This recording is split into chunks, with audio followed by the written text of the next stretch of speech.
से प्यार करें। ये इतने बड़े होकर दीनों से प्यार करें। अपने भक्तों का दुख पल में स्वीकार करें। अपने भक्तों का दुख पल में स्वीकार करें। सब भक्तों का कहना, सब भक्तों का कहना, सब भक्तों का कहना ये मान जाते हैं। मेरे दुख के मेरे दुख के मेरे दुख के दिनों में ये बड़े काम आते हैं। मेरे दुख के दिनों में ये बड़े काम आते हैं। दुख के दिनों में ये बड़े काम आते हैं।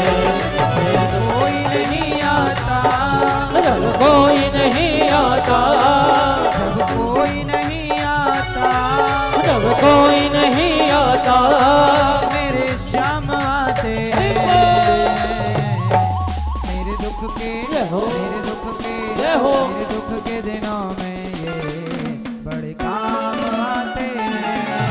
मेरे दुख के दिनों में ये बड़े काम आते हैं। मेरे दुख के दिनों में ये बड़े काम आते हैं। और मेरे दुख के दिनों में ये बड़े काम आते हैं। बड़े काम आते हैं, बड़े काम आते हैं, बड़े काम आते हैं।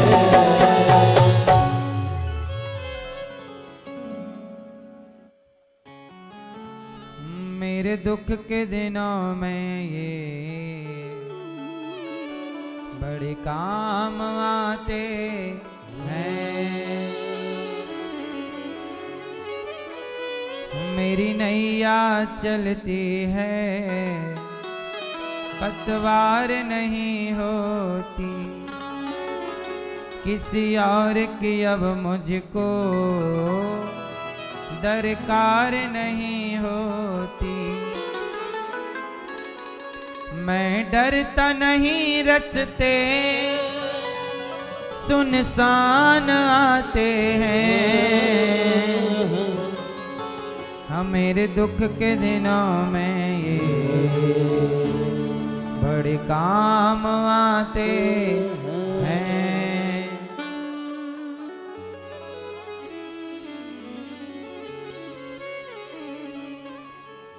बोलिए भागवत भगवान की जय। कृष्ण कन्हैया लाल की जय। जय जय श्री राधे, जय जय श्री राधे।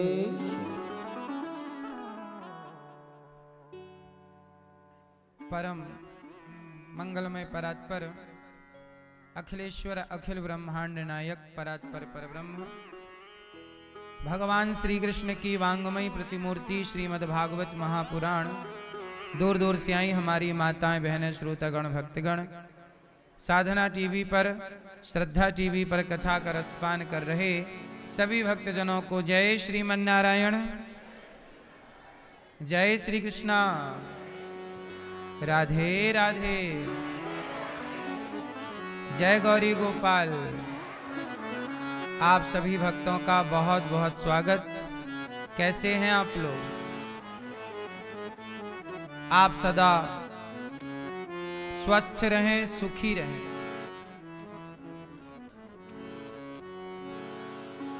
भगवान की कृपा सदा आप पर, आपके परिवार पर बनी रहे, यही मंगल कामना है। इस कथा की गंगा में डुबकी लगाकर जीवन को कृतार्थ करने के लिए परीक्षित बनकर के श्री कन्हैया लाल राठौर जी और श्रीमती सरिता राठौर जी, आपका मन था, संकल्प था भागवत सुनना है और भागवत में भी भगवान का बाल चरित्र सुनना है। इन्होंने कल बताया कि हमारी कोई कामना नहीं है, हमें केवल भगवान का गुणगान सुनना है, केवल प्रभु की चर्चा सुननी है। इसे कहते हैं निष्काम भक्ति, जहां कोई कामना ना हो। तो एक बार कन्हैया लाल जी और श्रीमती सरिता राठौर जी के लिए तालियां बजाकर इनका वंदन करें, इनके भक्ति और प्रेम को। आपके भाई कन्हैया लाल जी के गंगाधर जी, पुत्री आराध्या जी, स्वप्निल जी बेटा, और श्रीमती सविता राठौर जी बहन, और डालेश्वर राठौर जी पिता आपके स्वर्गीय रामकृष्ण राठौर जी और स्वर्गीय सुमित्रा बाई राठौर जी खरसिया रायगढ़ छत्तीसगढ़ से आप आए हैं। साथ में ही प्रदीप राठौर जी और श्रीमती प्रीति राठौर जी, आपका भाव भी बड़ा पवित्र है। भागवत सुनने के लिए आप दोनों परिवार प्रेम से इस कथा की गंगा में डुबकी लगाकर आप दोनों अपने अपने पितरों को तृप्त कर रहे हैं, पूर्वजों को कृतार्थ कर रहे हैं। आप दोनों परिवार अपनी 21 पीढ़ियों को तार रहे हैं। आपके पुत्र प्रिंस राठौर जी, पीयूष राठौर जी, दिलीप जी और विमला राठौर जी, राजेंद्र राठौर जी, भगवती राठौर जी, देवेंद्र राठौर जी और वेद मती राठौर जी, पिता स्वर्गीय बिहारी लाल राठौर जी, माता स्वर्गीय फूलबाई राठौर जी। आप दीपका कोरबा छत्तीसगढ़ से हैं, प्रेम से कथा की गंगा में डुबकी लगा रहे हैं। दोनों परिवारों के लिए तालियां बजाकर स्वागत वंदन, सबका अभिनंदन। जो यहाँ भागवत जी के पोथी पाठ करा रहे हैं, आपका भी खूब खूब स्वागत वंदन अभिनंदन। 27 जनवरी से पुनः भागवत जी के पोथी पाठ हैं। आप लोग भी अपने पितरों की सदगति के लिए पोथी पाठ करा सकते हैं। अभी भी यहाँ भगवान की कृपा से पाठ चल रहे हैं। कल हम लोगों ने सुना राजा परीक्षित जी को 7 दिन में मरने का श्राप लगा। जिसे 7 दिन में मरना हो वो क्या करे। राजा परीक्षित जी ने एक संत का अपमान कर दिया, मरा हुआ सांप गले में डाल दिया। जब आप संतों का अपमान करते हैं तो आपकी आयु घट जाती है, और जब आप संतों का सम्मान करते हैं तो आपकी आयु बढ़ जाती है। जब आप अपने से बड़ों का अपमान करते हैं तो आयु घट जाती है, जब सम्मान करते हैं तो आयुर्विद्या यशो बलम। अपने से बड़ों का सम्मान करने में क्या क्या बढ़ता है? आयु, विद्या, यश, बल। आयुर्विद्या यशो बलम। अभिवादनशीलस्य नित्यम वृद्धोपसेविना। जो व्यक्ति नित्य वृद्धों की सेवा करता, देखो शास्त्र वचन है ये, जो नित्य वृद्धों की सेवा करता है, जो नित्य बड़ों का आशीर्वाद लेता है, उसकी आयु, विद्या, यश, बल बढ़ जाते हैं। राजा परीक्षित जी ने संत का अपमान कर दिया। अपमान किया तो आयु घट के 7 दिन रह गई। इति लंघित मर्यादम तक्षकः सप्तमे हनि। हे राजन, तुमने एक साधु का अपमान किया है, जाओ तुम 7 दिन बाद सांप के डसने से, तक्षक के डसने से मर जाओगे। अब परीक्षित जी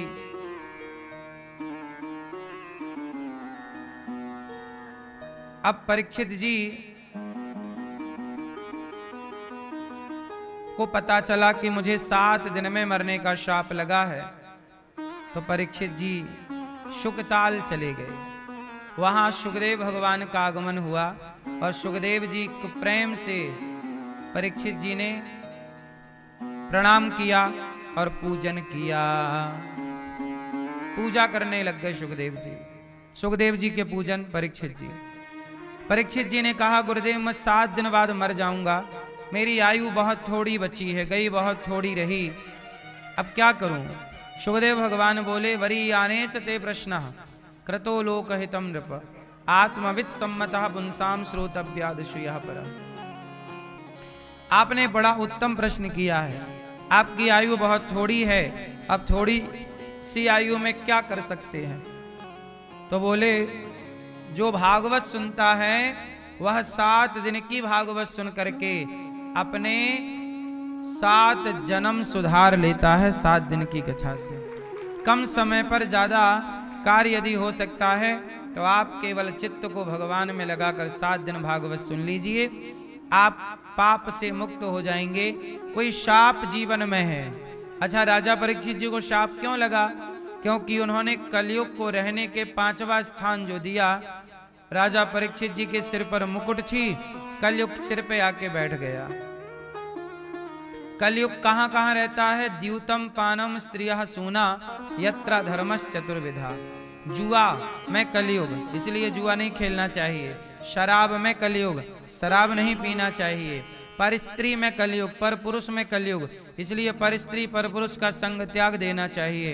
और बेईमानी से कमाया गया धन में कलयुग रहता है, इसलिए जो पैसा कमाओ ईमानदारी से कमाओ। पैसा किससे कमाना चाहिए? बेईमानी से नहीं। राजा परीक्षित जी कह रहे हैं कि मैं क्या करूं? सुखदेव भगवान ने कहा, निद्रया ह्रियते नक्तम व्यवायेन च वावयः दिवाचार्थे हया राजन् कुटुंब भरणेन वा। निद्रया ह्रियते नक्तम। परीक्षित जी को 7 दिन में मरना है तो सो तो सकते नहीं, इसलिए तस्मात् भारत सर्वात्मा भगवान ईश्वरो हरि। कम सोइए, ज्यादा से ज्यादा भगवान का चिंतन करिए। और भगवान का चिंतन करने का सबसे बढ़िया उपाय क्या है? अच्छा, भगवान को पाने का सबसे उत्तम तरीका क्या है? चलो आप बताओ। भगवान को पाने का सबसे उत्तम तरीका, उत्तर दो है सत्संग। सत्संग तो है। भगवान को पाने का सबसे उत्तम तरीका क्या है? भक्तों से प्यार। और कोई बोलो मेरी मां। भगवान को पाने का सबसे बढ़िया उपाय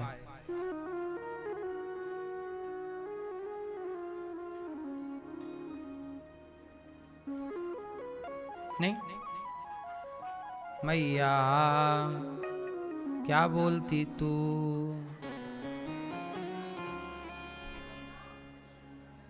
सेवा। मैया बोलोगी कुछ मेरी माँ? टोपा वाली मैया नहीं? सुनो, भगवान को पाने का सबसे उत्तम, सबसे सरल, सबसे सटीक उपाय है कि तस्मात् भारत सर्वात्मा भगवान ईश्वरो हरि। सब में जिस परमात्मा से आप प्यार करते हैं उस परमात्मा का दर्शन सब में करना चाहिए। अपने भगवान को कहाँ देखो? अपने भगवान को कहाँ देखो? सब में। सब में मेरा ही ईश्वर रहता है। सब में मेरा ही भगवान है, इसलिए सब में प्रभु रहते हैं। मैया मैं क्या कहूँ, सब में प्रभु रहते हैं। मैया मैं क्या कहूँ, सब में वही है। सिया राममय सब जग जानी, करहूं प्रणाम सब में भगवान का दर्शन। सबसे बेस्ट उपाय, ईश्वर को पाना है तो अपने प्रभु को सब में देखो। सब में देख, जहां देखो वहां वही नजर आना चाहिए। पेड़ पौधों में भी भगवान, दीवार में भी भगवान, खंबे में भी भगवान, स्त्री पुरुष में भगवान, कुत्ता बिल्ली में भगवान, सब में वही है। ये जान, आप कितने लोग ये बात जानते हैं कि सब में वही है? कितने लोग ये बात जानते हैं? सब में ईश्वर है या नहीं? कण कण में ईश्वर है कि नहीं? सब में भगवान। कितने लोग इस बात को जानते हैं कि सब में ईश्वर है? जो जानते हैं वो हाथ उठाएं। कंजूस बहन उठा लो हाथ, हाथ। सब में कौन है कि नहीं? तो ये जानते हो? बोलो हाँ। भगवान सब में है ये जानते हो, लेकिन जानने से कुछ ना होगा। सब में भगवान है ये जानते हो तो मानना भी स्टार्ट कर दो। और मानने लग जाओगे तो दिखने लग जाएंगे। जान लेने से काम ना होगा। जान लेने से काम ना होगा। जान तो रावण भी जान गया था कि ये राम भगवान है, जान गया पर माना नहीं। दुर्योधन भी जान गया था कि कृष्ण कोई सामान्य नहीं है, जान गया माना नहीं। तो जानना और मानना क्या जरूरी है? जानना भी जरूरी है और मानना। अब जैसे आप लोग जानते तो हैं कि झूठ बोलना पाप है, नदी किनारे सांप है। सब जान रहे हैं कि झूठ बोलना पाप है, मान कोई नहीं रहा है। सब जानते हैं कि पराई स्त्री को देखना पाप है, जानते हैं, मानते कितने लोग हैं? क्यों? जानने वालों की कमी नहीं है मेरी मां। किसकी कमी है? मानने वालों की। मैं जान गया कि यहां भगवान है पर मानू ना। इसलिए कहता हूं ईश्वर को जानना भी आवश्यक है और जान करके मानना भी आवश्यक है। यदि ये दोनों बातें जीवन में आ गईं तो फिर आपकी यात्रा पूरी हो गई, खोज पूरी हो गई। जो केवल जान गया माना, अब सब जानते हैं कि सब जगह भगवान है पर मान कोई नहीं रहा है। भगवान को मंदिर में खोजने जाते हैं आप लोग। हम ये नहीं कहते कि मंदिर में भगवान नहीं रहते, रहते हैं। भगवान जब कण कण में है तो मंदिर में भी होंगे। तो प्रश्न खड़ा है कि जब ईश्वर कण कण में रहता है तो मंदिर जाने की क्या जरूरत है? तो एक बात बताएं, ये प्रश्न पूछने के अधिकारी भी सब लोग नहीं हैं। समझो, कुछ सवाल ऐसे हैं जिनके अधिकारी सब नहीं होते। अब जैसे मैं उदाहरण से समझाता हूं आपको। जैसे लोग कहते हैं कि भगवान कण कण में रहते हैं तो मंदिर क्यों जाते हो? अरे ये प्रश्न यदि कबीरदास जी करें तो कबीरदास जी को अच्छा लगेगा, क्योंकि कबीरदास जी की नजरों में कण कण में ईश्वर है, इसलिए उन्हें मंदिर की आवश्यकता नहीं है। हाँ या ना? जो कण कण में ईश्वर को देखने लग जाए उसे मंदिर जाने की जरूरत पड़ेगी? पहले आप बताओ, उत्तर दो, है ना? इसलिए अब कुछ लोग क्या कहते हैं, अरे भगवान तो सब जगह, तो मंदिर क्यों जाते हो? तो वो व्यक्ति ये बात कह के केवल आपको रोकना चाहता है। खुद ना देख पा रहा है कण कण में, ना खुद मंदिर में देख पा रहा है, ना उसे यहां दिख रहे हैं ना मंदिर में, और रोक और रहा है दूसरों को कि हम नहीं जा रहे हैं, हमें तो कुछ अक्कल है नहीं, तुम भी मत जाओ। ये प्रश्न सबके लिए नहीं था। भगवान कण कण में रहते हैं तो मंदिर जाने की क्या जरूरत है? देखो, जो पहली कक्षा का बच्चा है उसे स्कूल जाने की जरूरत पड़ती है। बोलो हाँ। छोटा बच्चा है, स्कूल जाने की जरूरत पड़ेगी। जो मास्टर के बच्चे होते हैं, प्रिंसिपल के बच्चे हैं, वो भी स्कूल जाते हैं। तुम्हारे तो घर पे ही प्रिंसिपल है, क्या जरूरत है स्कूल भेजने की? घर पे ही पढ़ा दो। पर स्कूल में भेजते हैं, स्कूल में प्रॉपर पढ़ाते हैं। ये है का, खा, गा, घा, अ, आ, इ, उ, ए, ऐ, ओ, औ, अम, आहा। बोलो हाँ। क्या स्कूल गए बिना ये सब ज्ञान संभव है? अ आ इ ई उ ऊ ए ऐ ओ औ अम अहा का ज्ञान कहाँ होता है? स्कूल के बाद अब हमें सर्वत्र अ आ इ ई का ज्ञान है। कहीं भी हमें अ आ नजर आए हम पहचान लेते हैं, छोटा आ है, ये बड़ा है, ये आम लिखा है, ये इमली लिखी है, ये ईख लिखा है। हम स्कूल ना जाते तो लिखा हुआ आम पढ़ ना पाते। हम स्कूल ना जाते तो लिखा हुआ काखा गाघा कुछ लिखा है, वहां लिखा है आओ करें विद्या का दान, सेवा करके बने महान। ये लिखा तो है, हम पढ़ ना पाते यदि हम स्कूल ना जाते तो। स्कूल गए तो हमें शब्दों का ज्ञान हो गया, हमने पढ़ना सीख लिया और ऐसे पढ़ना सीखा कि अब कहीं भी कुछ लिखा हो हिंदी में हम पढ़ लेते हैं। ऐसे ही मंदिर जाओगे तो मंदिर में बैठा हुआ भगवान कण कण में कहां कहां लिखा है, मंदिर जाओगे वहां पढ़ना आ गया तो सर्वत्र परमात्मा को पढ़ना आ जाएगा। मंदिर में भगवान लिखे हुए हैं अर्थात प्रतिमा के रूप में है, वो भगवान समझ में आ जाए तो वही फिर कण कण में समझ में आएंगे।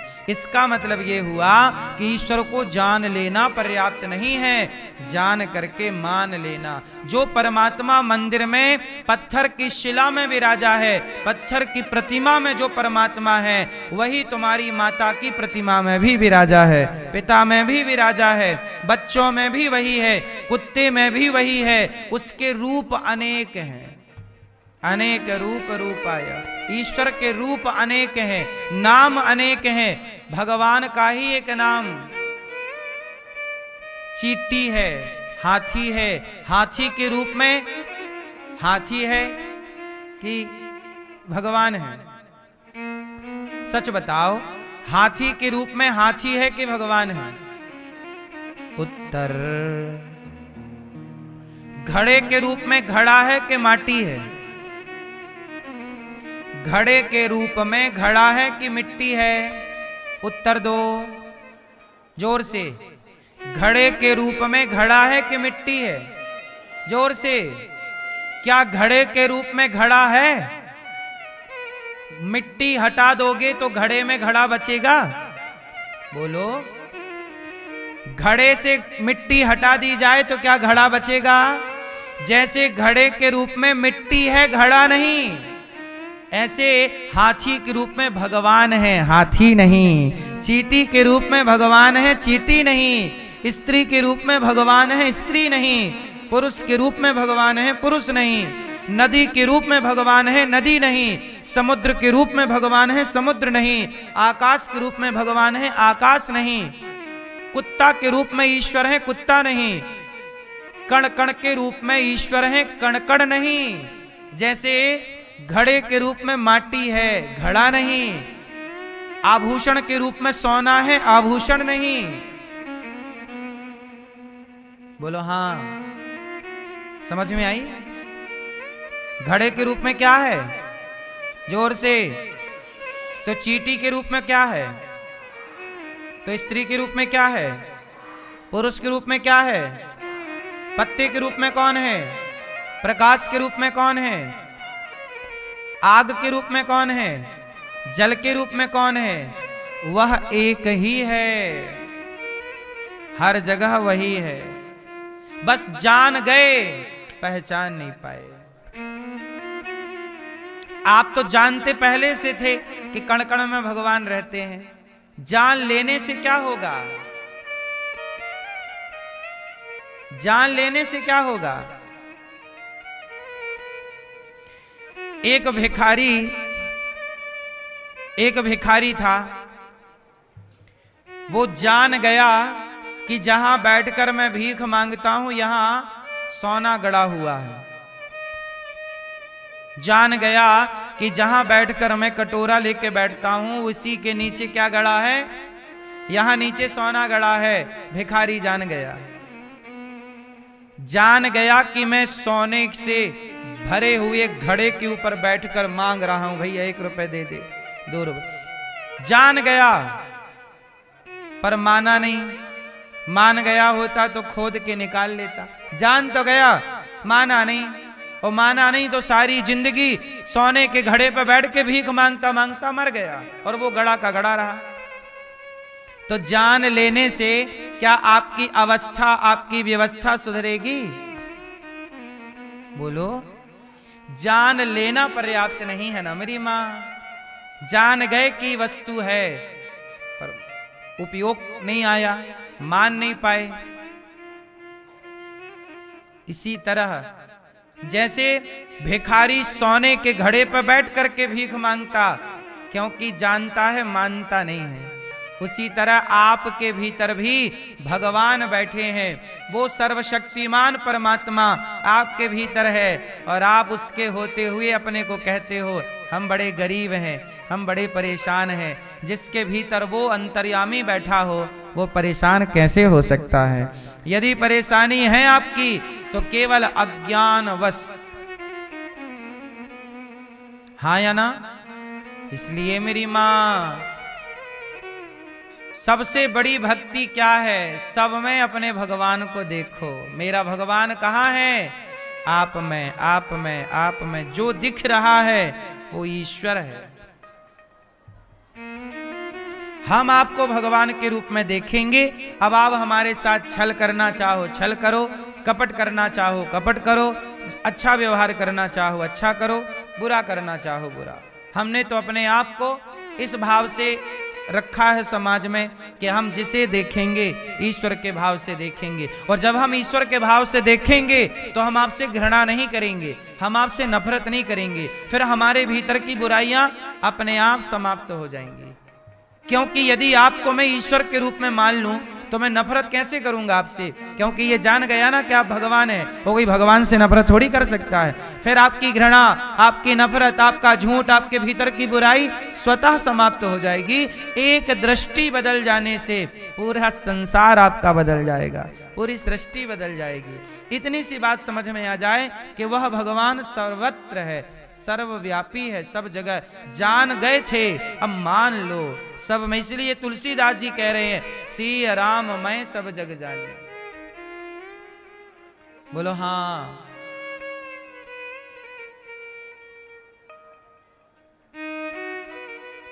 एक गुरुजी थे।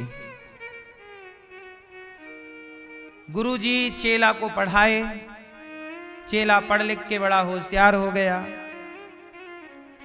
एक दिन चेला ने कहा गुरुजी भगवान कहाँ है? तो गुरुजी ने कहा बेटा तुझ में भगवान, मुझ में भगवान, सब जगह भगवान है, तो उन्हीं को देखना। जी गुरुजी मैं आपकी बात मान गया। अब एक दिन चेला नहा के लौट रहा था नदी से, तो रास्ते से एक हाथी आ गया और हाथी ना बिगड़ गया। बिगड़ गया मीन्स महावत के हाथ से निकल गया और वो मनमाना पागल उन्मत्त हो गया।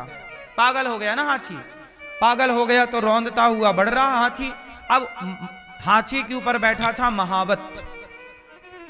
घोड़ा चलाने वाले को घुड़सवार कहते, घोड़े के ऊपर, ऐसे हाथी चलाने वाले को महावत कहते हैं। तो महावत भाई हाथी के ऊपर बैठे हैं और हाथी हाथ से निकल गया, पागल सरीका हो गया। अब महावत चिल्ला रहा भैया भागो, रास्ता खाली करो, यह हाथी पागल हो गया, खाली करो, खाली, हट जाओ, हटो हटो। सब भाग गए, सब भाग गए। पर ये चेला गुरुजी का आ रहा था बढ़िया नहा के मस्त। चिल्ला रहे हैं महावत, ए भैया भाग, सड़क से भाग जा, वो हाथी पागल हो गया। अब ये गुरुजी का ज्ञान जाग गया, ज्ञान का बल्ब जल गया। गुरुजी ने कहा था सब में भगवान रहते हैं, तो हाथी में भी भगवान है। और हाथी में भगवान है तो भगवान थोड़ी भगवान को, मैं भी भगवान, हाथी भी भगवान, तो भगवान थोड़ी भगवान को मारेगा। खड़ा रहा। महावत चिल्लाया भाग, भाग जा, किनारे हो जाओ, हाथी पागल हो गया। अरे गुरुजी ने, हमारे गुरुजी का ज्ञान झूठा थोड़ी हो सकता है। तुझ में भगवान, मुझ में भगवान, सब में भगवान। खड़ा रहा और जब खड़ा रहा तो हाथी तो पागल आया, वो पकड़ लिया सूंड से और घुमा घुमा के दय मारा जमीन पे। ओ अंग वंग ढीला पड़ गया। लंगड़ाता हुआ गुरुजी के पास गया, गुरुजी आपका ज्ञान झूठा। गुरुजी बोले काहे झूठा? बोले आपने बोला था सब में भगवान रहते हैं। तो आज एक हाथी आया तो मैंने कहा कि मेरे में भगवान, हाथी में भगवान, लेकिन भगवान ने तो मुझे उठा के पटक दिया। तब गुरुजी ने कहा, ये बताओ, वो हाथी जब तुम्हारी थाली उठाई और आपको दाल चावल सब्जी रोटी आपको प्राप्त हुआ, आपने प्रसाद ग्रहण कर लिया, लेकिन उसके पीछे जितना सेटअप है, दाल कहां से लाना, चावल कहां से लाना, किस क्वालिटी का लाना, कौन बनाएगा, बनाने का स्थान क्या है, बनाने के टाइम पे कभी पानी आ रहा है कि नहीं, सिलेंडर है कि नहीं, बाजार से सब्जी आई कि नहीं, अदरक आया कि नहीं, टमाटर आया कि नहीं, ये सब व्यवहार है, हाँ या ना। तो मुझे इस व्यवहार में रहना पड़ता है, क्योंकि ये सारे काम यदि ईश्वर ने दिए हैं, जिम्मेदारी दी है, तो मुझे जिम्मेदारी निभानी है कि नहीं। 150 बच्चे पढ़ते हैं गौरी गोपाल गुरुकुल में, बच्चों के पास कपड़े हैं कि नहीं, किताब है कि नहीं, कलम है कि नहीं, बच्चों की ठीक ठीक पढ़ाई हो रही है कि नहीं, ये भी व्यवहार है मेरा। एक संसार ये है, बोलो हाँ। जिम्मेदारियां हैं तो वो भगवान ने जो दे रखी हैं पूरी करना है, लेकिन दूसरी तरफ एक वो अनिरुद्धाचार्य है जो ये मानता है कि भगवान के सिवा मेरा कोई नहीं। मीरा वाली बात, मेरे तो गिरधर गोपाल। अनिरुद्धाचार्य दो भागों में डिवाइड हो गया। एक वो अनिरुद्धाचार्य है जो संसार का व्यवहार पूरा करता है, जो आपको खेलता हुआ दिखता है, रेलिंग से घिसटता हुआ दिखता है, बच्चों के साथ खेलता है, रसोई में अन्न क्षेत्र बांटता है, संतों की सेवा, वृद्ध माओं के पांव दबाता है, गायों के संग खेलता है। एक वो अनिरुद्धाचार्य है, वो व्यवहार का अनिरुद्धाचार्य है। लेकिन एक दूसरा भी अनिरुद्धाचार्य है जो केवल भगवान का अनिरुद्धाचार्य है, जो भीतर से ये जानता है कि इनके सिवा, जगन्नाथ जी के सिवा, भगवान श्रीमन्नारायण के सिवा मेरा कोई नहीं है। तो एक भीतर का अनिरुद्धाचार्य है, एक बाहर का अनिरुद्धाचार्य है। जो बाहर का अनिरुद्धाचार्य है वो अलग है, और जो भीतर का अनिरुद्धाचार्य है वो अलग है। अब एक ही अनिरुद्धाचार्य में दो अनिरुद्धाचार्य होने हैं, क्योंकि दो जिम्मेदारियां हैं। मैं ईश्वर का हूं, ये भी एक जिम्मेदारी है। मुझे ईश्वर के घर जाना है, ये भी एक जिम्मेदारी है मेरी। ईश्वर के सिवा मेरा कोई नहीं है, ये जिम्मेदारी मेरी है। पर दूसरी जिम्मेदारी ये भी है कि आप सब आए हैं तो यहां से भूखा कोई ना जाए। आप सब आए हैं, सबको भोजन मिले। माताएं आई हैं, रोती, उनकी आंखों के आंसू ना हो, बहने ना चाहिए, गले लगाना है। उन माओं के लिए आश्रम बनवाना है। आश्रम बन रहा है तो तराई हुई कि नहीं, छत पर कॉलम में पानी पड़ा कि नहीं, ये मेरा व्यवहार है। मुझे ये भी देखना पड़ता है कि कॉलम में पानी पड़ा कि नहीं, छत में तराई हुई कि नहीं, गायों के लिए चारा आया कि नहीं, साल भर का भूसा, जैसे ही अब गर्मी आएगी, मार्च का महीना आएगा, भूसे का स्टॉक करना। मैं कथा सुनाता हूं यहां, पर दिमाग में चलता है कि गायों का भूसा तैयार है क्या। मैं यहां कथा सुना रहा हूं, अभी वहां सानी की तैयारी चालू हो गई होगी। तो मेरा एक व्यवहार है कि गाय, यदि 400 गाय की सेवा यदि मैं कर रहा हूं, तो एक भी गाय यदि भूखी रह गई तो वो मेरा पाप हो जाएगा।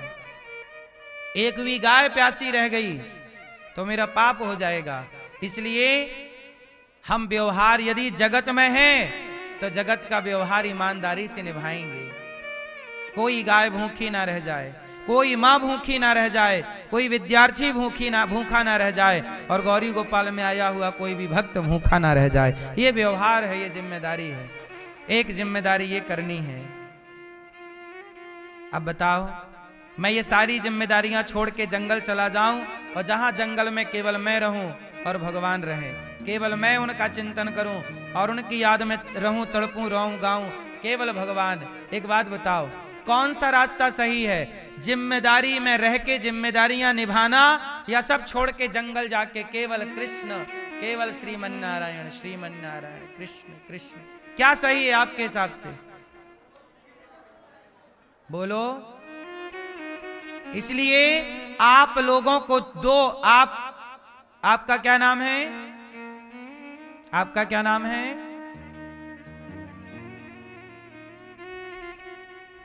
जैसे हमारे यजमान जी हैं कन्हैया लाल राठौर जी, तो कन्हैया लाल राठौर जी को दो भागों में डिवाइड होना पड़ेगा। एक कन्हैया लाल अपने पुत्र के लिए कन्हैया लाल हैं पिता के रूप में, एक पत्नी के लिए कन्हैया लाल है पति के रूप में, एक माँ के लिए कन्हैया लाल है पुत्र के रूप में, पिता के कन्हैया लाल है पुत्र के रूप में, पत्नी के पति के रूप में, पुत्र के पिता के रूप में, व्यवहार जगत के लिए